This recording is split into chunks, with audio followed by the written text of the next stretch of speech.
saya Apoteker Fitri. Kali ini saya mau bahas tentang antibiotik. Nah, mau tahu? Oke, mari kita dengarkan kata apoteker. Ini kita banyak ya menemui masyarakat yang membeli antibiotik secara bebas di apotik atau meminum antibiotik tidak tepat interval waktunya ataupun dosisnya. Flu sedikit minum antibiotik, batuk minum antibiotik, demam sedikit minum antibiotik. Nah, jadi banyak masyarakat menggunakan antibiotik yang disebabkan oleh infeksi. Pilek sedikit minum antibiotik, batuk minum antibiotik, demam minum antibiotik, semuanya sedikit sakit minum antibiotik. Benar bahwasanya antibiotik untuk menyembuhkan infeksi, tapi infeksi yang dikarenakan apa? Dikarenakan bakteri. Jadi, infeksi itu ternyata nggak semua disebabkan oleh bakteri. Bisa karena virus, bisa karena bakteri, ataupun karena jamur.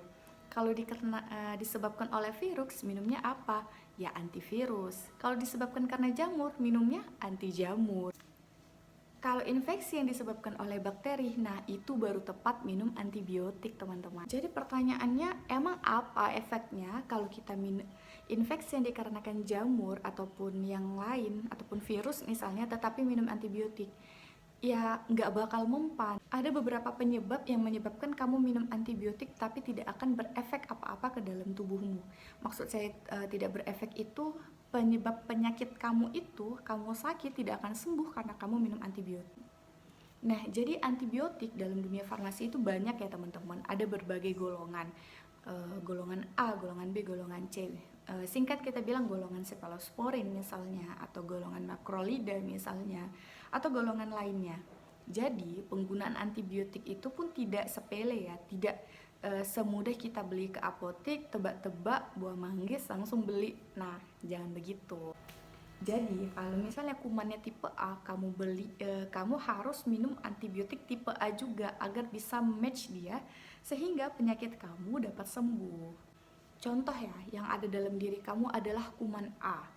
Kalau kuman A harusnya diberi antibiotik A agar match sehingga penyakit kamu sembuh, bakterinya benar-benar mati. Terus apa yang kejadian kalau misalnya kumannya A kamu beri antibiotik tipe C? Nggak akan sembuh, yang ada kumannya bakal nggak mempan dan menandai antibiotik yang udah pernah kamu masukin, yang pernah kamu minum sebelumnya. Jadi kuman A itu menjadi lebih kebal dan lebih berevolusi. Maksudnya berevolusi apa? Kumannya jadi lebih banyak dibandingkan yang sebelum-sebelumnya dan dia lebih kuat karena kamu sudah minum antibiotik. Atau yang kemudian yang kedua, dosisnya kekecilan.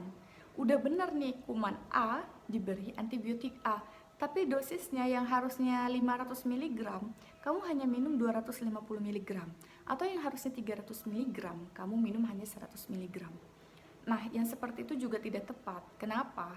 Dosis yang tidak tepat menyebabkan bakterinya itu tidak akan mempan dan bakteri dapat menandai antibiotik yang kamu minum, sehingga ke depannya si kuman ini udah sempat berevolusi dan menandai antibiotik, jadi tidak akan mempan lagi. Itulah yang disebabkan dengan resisten. Atau yang ketiga, dosisnya sudah tepat tapi jumlah minumnya kurang, jumlah harinya yang maksudnya kurang. Contoh, udah benar nih dosisnya dosisnya udah benar, antibiotiknya juga udah benar, tapi di dalam resep kamu itu harusnya minum selama 5 hari atau 6 hari. Kamu di hari kedua atau hari ketiga ternyata udah sembuh, merasa sembuh. Kayak udah nggak demam lagi, udah nggak merasa infeksi lagi, udah sehat nih. Nah, jadi bakteri yang ada di dalam tubuh kamu itu sebenarnya belum sepenuhnya mati, belum sepenuhnya hilang dari antibiotik itu. Seperti masih pingsan-pingsan aja. Jadi suatu saat di kemudian hari, antibiotik yang sebelumnya cuma pingsan-pingsan aja di dalam tubuh kamu akan hidup kembali dan akan menjadi lebih kebal. Lebih kebal terhadap antibiotik yang sebelumnya pernah kamu minum. Jadi yang seharusnya kamu cuma minum 250 mg aja udah sembuh, kemudian hari itu kamu harus minum 500 mg. Kenapa? Karena udah resisten tadi. Atau yang kemudian kamu minum durasinya nggak pas. Contoh, antibiotik harusnya diminum 3 kali sehari nih di dalam resep. Nah, harusnya kamu itu minum 24 jam dibagi 3. Jadi tiap 8 jam. Kamu minumnya pagi, siang, malam. Memang 3 kali, tapi durasinya nggak pas. Sehingga kadar optimal yang seharusnya bisa didapat dalam tubuh nggak dapet. Contoh, kamu minum jam 8 pagi, harusnya 8 jam berikutnya kamu minum. Akan tetapi lewat nih waktunya. Kadar efektif dalam obat sudah turun duluan, baru kamu minum. Nah, itu juga menyebabkan pengobatan dalam antibiotik itu tidak tepat sehingga di kemudian hari dapat juga menyebabkan resistensi. Bakteri-bakteri dalam tubuh yang sudah resisten selanjutnya tidak akan mempan lagi jika diberi antibiotik tersebut, sehingga harus terus-menerus meningkatkan dosis, tingkatkan dosis lebih tinggi. Dosis sudah paling tinggi, kita harus mencari golongan antibiotik yang lain yang lebih tinggi lagi, hingga kita mencari bakteri apa yang belum resisten dalam tubuh kamu, hingga kita mencapai suatu titik yang dimana antibiotik apapun sudah tidak bisa lagi kamu konsumsi. Kenapa? Seluruhnya sudah resisten. Kalau seperti itu bagaimana? Kita harus mencari golongan antibiotik baru.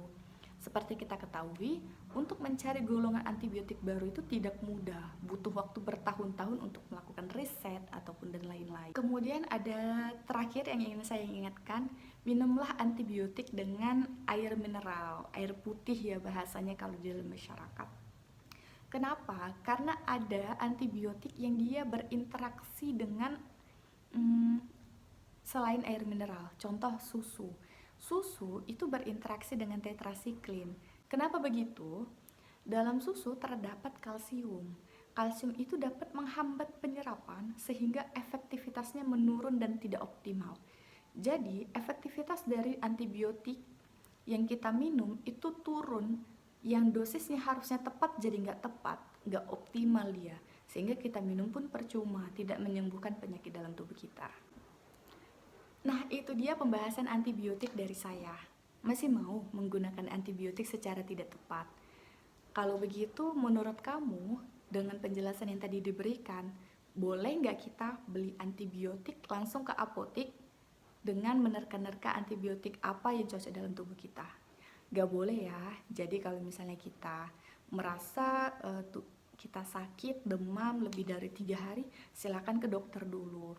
Jadi nanti di dokter akan dilakukan pemeriksaan fisik ataupun anamnesis sehingga tegaklah diagnosa penyakit kamu apa, infeksi kamu disebabkan karena apa, bakteri, jamur ataupun virus. Jadi obat yang kamu minum ke dalam tubuh kamu akan lebih berefek dan lebih optimal. Pengobatannya juga tepat dan menghindari kamu dari resistensi antibakteri. Terima kasih sudah menonton channel saya. Tunggu yang lain ya. Tunggu informasi yang lainnya ya.